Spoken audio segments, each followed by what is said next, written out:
போ வரந்து போ.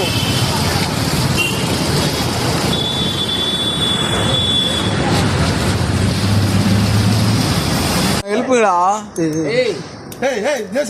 அவள் கத்துறாங்க.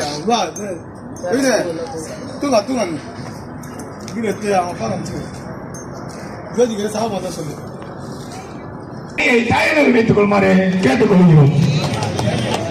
ஆட்டம் முடிந்தவுடன் அறந்தாணி தற்போது சந்தர்ப்ப சூழ்நில சில காரணங்களால கபடி வீரர்கள் சிறந்து போனாலும் அடுத்த ஜெனரேஷனை உருவாக்கி இளம் சந்ததியை உருவாக்கின அருமை தம்பி பிரவீன் அவர்களுக்கு விழாக்குழு சார்பாக மனமார்ந்த நன்றியை தெரிவித்து வருகிறோம். ஒரு ஊர்ல ஒரு டீம் வந்து அழிஞ்சு போகுதுன்னா அப்படி விடக்கூடாது. சின்ன பிள்ளைகளை உருவாக்கி அந்த டீம் பேரை பெருமைப்படுத்தணும். அது மட்டும் தற்போது சிறந்த பிள்ளைகளை உருவாக்கி அதில் சிறந்த